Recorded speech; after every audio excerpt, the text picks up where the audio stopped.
Hello guys, welcome to my YouTube channel. कैसे हैं आप लोग? I hope you all are good. बढ़िया, स्वस्थ, मस्त। मैं भी बहुत अच्छी हूँ, बढ़िया हूँ, स्वस्थ हूँ और मस्त हूँ। सो गाइस, आज मैं बड़े टाइम बाद व्लॉग बना रही हूँ। और ये व्लॉग जो मैं बना रही हूँ, ये एक स्पेशल एक टॉपिक है जिसके ऊपर मैं ये व्लॉग बना रही हूँ। ये व्लॉग है कि गाइस, आप लोगों को पता ही होगा कि सितंबर में एग्ज़ाम जो है वो स्टार्ट हो चुके हैं। मुझे लगता है ज़्यादातर बच्चों के एग्ज़ाम स्टार्ट हो गए होंगे। और मेरे भी बेटे का एग्ज़ाम्स जो हैं, टर्म फर्स्ट जिसे कहते हैं, हाफ ईयरली, वो स्टार्ट हो गया है। सो गाइज़, आज का जो ये व्लॉग है ये थोड़ा सा स्पेशल होने वाला है, क्योंकि इस व्लॉग में मैं ये बात करूँगी कि जैसे बच्चों के एग्ज़ाम स्टार्ट होते हैं और बच्चे पढ़ाई में इतना ज़्यादा उनके ऊपर बर्डन आता है, इतना प्रेशर आता है, इतने ज़्यादा चैप्टर्स होते हैं। मतलब हाफ ईयरली का मतलब है कि हर बुक की हाफ कॉपी, मतलब आधी बुक इन एवरी सब्जेक्ट। और वो बच्चों के ऊपर अब आज की डेट में 7 से 8 सब्जेक्ट हैं। और उसमें बच्चों को सब कुछ इतने शॉर्ट टर्म पीरियड में सब कुछ लर्न करना, सब कुछ सीखना, सब कुछ याद करना, उसके बाद एग्ज़ाम देना। 80 मार्क्स के एग्ज़ाम्स आते हैं, जो एक्चुअल में अगर हम सोचें, मतलब हमारा एक टाइम होता था 90s का, जब हम लोग हम लोगों को 100 मार्क्स का पेपर कंप्लीट करना पड़ता था, वो भी मेरे ख्याल से 10th के एग्ज़ाम में।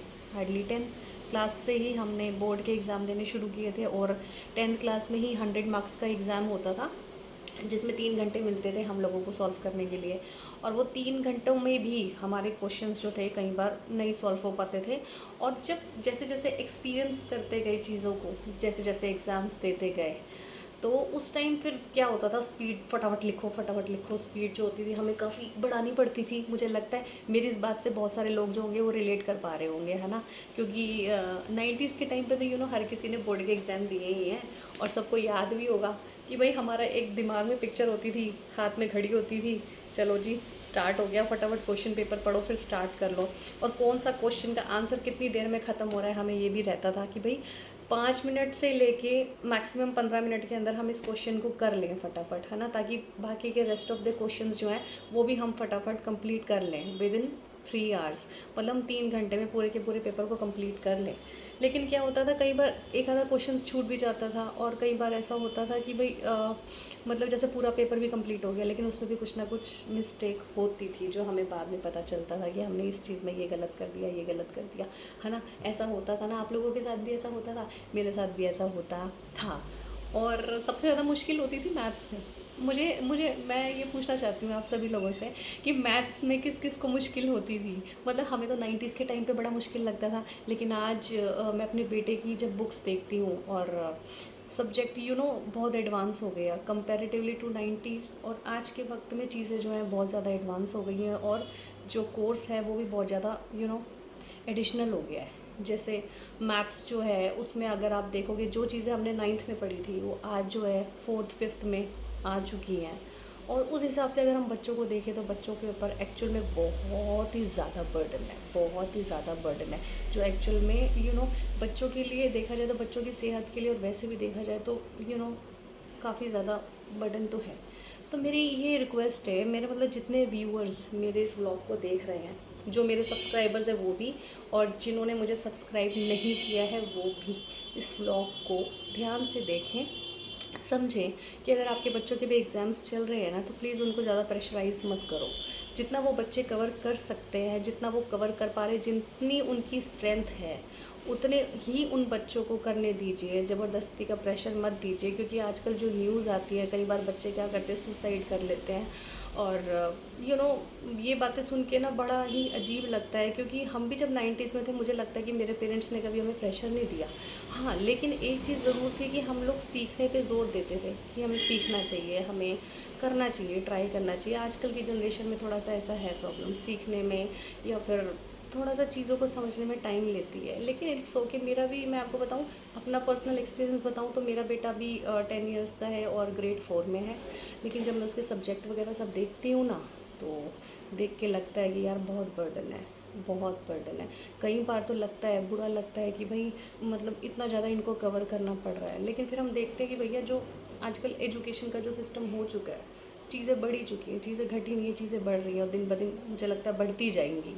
तो कोशिश हम सभी को हम जितने पेरेंट्स हैं, बीइंग अ पेरेंट, हम लोगों को ये कोशिश करनी चाहिए कि अपने बच्चों को ज़्यादा प्रेशराइज ना करें, क्योंकि बच्चा अगर पासिंग मार्क्स भी लेकर पास हो जाता है ना, that is good for us. क्योंकि ज़्यादा मार्क्स लेके भी ना, कोई आप ये सोचेंगे कि डिग्री ले लेंगे, 100 आउट ऑफ 100 ले लेंगे, तो मुझे नहीं लगता कि भैया उससे सक्सेस मिलती है। क्योंकि मैं बताऊँ आपको, जब थ्री इडियट जो मूवी थी, जब वो रिलीज़ हुई थी, मुझे लगता है ऑलमोस्ट सभी ने देखी होगी, है ना। और सबने जब देखी है तो सबने देख के उसमें से क्या सबक लिया, क्या सीखा। हमने उसको देख के, मैंने तो देखो, मेरा पर्सनल एक्सपीरियंस से बोलता है कि हमने ये सीखा कि भाई काबिल बनो, राइट, कामयाबी के पीछे मत भागो। यही था ना उसके अंदर, काबिल बनो। तो भाई मैं आपको बताऊँ, पढ़ते तो सभी हैं, हम लोग भी पढ़ते हैं, हमारी जिनसे शादी हुई, हमारे हस्बैंड्स जो हैं वो भी पढ़े लिखे हैं, कोई किसी फील्ड में, कोई मतलब आपको एट लास्ट क्या होता है, लड़कों का क्या होता है कि मतलब आपको ये है कि आपको शादी करनी है, आपको आगे परिवार चलाना, but it is not necessary कि सब ने पढ़ लिख कर एक डिग्री ही लेनी है, सब ने इंजीनियर बनना है, सब ने आईएएस बनना है, या किसी ने आईएएस ऑफिसर बनना है, आईपीएस बनना, मतलब ये किसी उसमें नहीं लिखा हुआ, आपको किसी ने लिख के नहीं दिया कि भैया आपने इस फील्ड में जाना है तभी आप सक्सेसफुल होगे, ऐसा कुछ नहीं है। एक किराने की दुकान चलाने वाला भी अच्छा खासा कमा रहा है, अच्छा खासा अपने परिवार को चला रहा है। आपको ज़िंदगी में क्या चाहिए होता है, हमको ज़िंदगी में क्या चाहिए होता है कि भैया हमने जिसके साथ मैरिज की, या जो मतलब शादी करने की सोच रहे हैं, या जो भी लड़के इस व्लॉग को देख रहे हैं, ज़िंदगी में क्या चाहिए होता है कि भैया आप जो भी कमा रहे हैं, जितना भी कमा रहे हैं, क्या आप अपना उससे गुजारा भत्ता कर पा रहे हैं, आप अपने परिवार को चला पा रहे हैं, आप अपनी बीवी बच्चों की ख्वाहिशें पूरी कर पा रहे हैं। इतना तो नहीं है कि भैया भूखे छोड़ा हुआ है, कमा के नहीं खिला के दे सकते, वो तो फिर दैट्स ए डिफरेंट थिंग। लेकिन आज लोअर से लोअर बंदा भी कमा रहा है, हायर से हाई वो तो कमा ही रहा है, वो तो बढ़िया कमा रहा है। लेकिन आपकी ज़िंदगी चलनी चाहिए, आपको रोटी मिलनी चाहिए, आपको कपड़ा मिलना चाहिए, है ना। अगर मकान पे भी रहते हैं, या किराए के मकान पे भी रहते हैं, तो आपके पास इतनी अर्निंग होनी चाहिए कि आप किराया पे कर पा रहे हैं, किराया पे करने में सक्षम हैं, है ना। तो ज़िंदगी में क्या होता है ना कि काबिल बनना चाहिए। ये पढ़ाई, ये नंबर्स के पीछे भागना कि भाई नहीं 100 आउट ऑफ 100 आने चाहिए, 80 आउट ऑफ 80 आने चाहिए। मैंने कई बार देखा, मैंने अपनी ज़िंदगी में देखा है, हम भी पहले नंबर्स के पीछे भागते थे, बट एट लास्ट नतीजा क्या हुआ। नतीजा क्या होता है कि जिस फील्ड में हम जॉब करते होते हैं, जहाँ पे भी हमने वर्क किया होता है, वहाँ पे ये डिग्री काम नहीं आती। आपने ग्रेजुएशन कर ली, कौन देखने बैठा है वो ग्रेजुएशन में आप 100 आउट ऑफ 100 लेकर आए हो, या उस ग्रेजुएशन में आप 50% मार्क्स से पास हुए हो, ये मैटर नहीं करता। आप ग्रेजुएट हो, ये मैटर करता है। ये मैटर नहीं करता कि भाई आप ग्रेजुएशन आपने कितने मार्क्स, कितनी परसेंटेज लेके। 50% तो ऑलमोस्ट सभी लेकर आ जाते हैं। लेकिन वही है, जब ये मार्क्स एक रिपोर्ट कार्ड जो होती है अलमारी में पड़ी रहती है, वो पड़ी रहती है, जिसका बाद में हम लोग खुद ही देख के बड़े दुखी होते हैं कि यार इतने अच्छे मार्क्स लेके आए, ज़िंदगी क्या है आगे, लाइफ आगे क्या है, इन मार्क्स ने हमारी कितनी हेल्प की है आगे लाइफ में। लेकिन वही होता है ना कि हमें काबिल बनना चाहिए, हमें अच्छा कमाना चाहिए, अपने परिवार को अच्छे से उसका पालन पोषण करना चाहिए। आज के टाइम पे ये चीज़ें ज़्यादा ज़रूरी है आइदर देन अदर्स, कि भाई तुम अच्छे मार्क्स लेकर आओ, 100 आउट ऑफ 100 होने चाहिए, रिपोर्ट कार्ड में ऐसा होना चाहिए, वैसा होना चाहिए, डिवीज़न ये होनी चाहिए, पोजीशन ये होनी चाहिए। इन सब चीज़ों से मुझे नहीं लगता कोई फ़र्क पड़ता है। आप ज़िंदगी में काबिल बनो, आप किसी भी फील्ड में जा सकते हो। ये कहीं किसी बुक में नहीं लिखा हुआ कि भाई अच्छी डिग्री लेके आओगे तभी आपको नौकरी मिलेगी, या अच्छी डिग्री अच्छे मार्क्स होंगे तभी आप अच्छा पैसा कमा सकते हो, ये कहीं किसी किताब में नहीं लिखा। तो इसलिए मेरी ये रिक्वेस्ट है सभी पेरेंट्स से कि प्लीज़ अपने बच्चों को प्रेशराइज़ मत कीजिए। वो जितनी मेहनत कर रहे हैं, जितना उनके ऊपर ऑलरेडी लोड है, जितने सब्जेक्ट्स नए ऐड होते जा रहे हैं सिलेबस में, प्लीज़ उनको समझिए, उनसे बात करिए। क्योंकि मैंने पीछे अभी एक न्यूज़ देखी थी, किसी एक बच्चे ने सुसाइड कर लिया था। मैं उस बच्चे का नाम डिस्क्लोज़ नहीं करूँगी, मुझे नहीं लगता सोशल मीडिया पे करना चाहिए। तो आप लोगों ने भी न्यूज़ को देखा होगा, सुना होगा, पढ़ा होगा। तो कोशिश मेरी यही है कि भाई आप अपने बच्चों से बात कीजिए, उनको समझाइए, उनको समझिए। सबसे पहले तो उनको समझना आज की डेट में ज़्यादा ज़रूरी है कि प्रॉब्लम कहाँ है। भी हम मार पीट देते हैं, थप्पड़ भी लगा देते हैं, फिर बाद में पछताते भी हैं, दुख भी होता है। मुझे तो बहुत होता है, मैं कई बार रोती भी हूँ कि मैंने अपने बच्चे पे हाथ क्यों उठाया। लेकिन क्वेश्चन ये है ना कि हम मार लेते हैं, हम अपनी फ्रस्ट्रेशन भी निकाल लेते हैं कि भाई तुम पढ़ते नहीं हो, लिखते नहीं हो।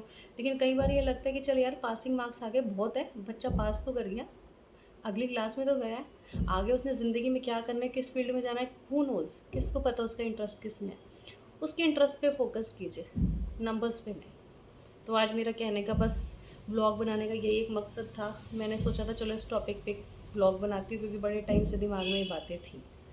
तो ये रिक्वेस्ट है मेरी हर एक पेरेंट्स से कि आप अपने बच्चों के दोस्त बनिए, फ्रेंड बनिए। और मैं भी बनने की पूरी कोशिश करती हूँ, वैसे बनती हूँ कई बार, लेकिन क्या होता है ना, आपको पता है लड़के थोड़े शरारती होते हैं, नॉटी होते हैं। लड़कियां बहुत सिंसियर होती हैं, मान लेती हैं फटाफट। कई लड़के भी मान लेते हैं, डिपेंड करता है। तो चलिए गाइज़, ये ब्लॉग मैं यहीं पे एंड करती हूँ। आई होप आपको मेरा ये ब्लॉग पसंद आया होगा। मेरे इस ब्लॉग को सुन के शायद आप अपने अंदर कुछ बदलाव लाएंगे। जो नहीं लाना चाहते थे, हो सकता है वो भी ले आएँ। तो कृपा करके अपने बच्चों को ज़्यादा प्रेशराइज़ मत कीजिए यार, नंबर मैटर नहीं करते। ज़िंदगी में आप क्या बनते हो ये मैटर करता है। तो चलिए गाइज़, मिलती हूँ आपसे फिर एक किसी नए टॉपिक पे, नए ब्लॉग में। तब तक के लिए बाय एंड सी यू। और गाइज़ प्लीज़ मेरे चैनल को लाइक करो, सब्सक्राइब करो। सब्सक्राइबर बड़े स्लो जा रहे हैं, प्लीज़ मेरे चैनल को लाइक कीजिए, सब्सक्राइब कीजिए। चलिए मिलती हूँ एक नए ब्लॉग में, तब तक के लिए बाय।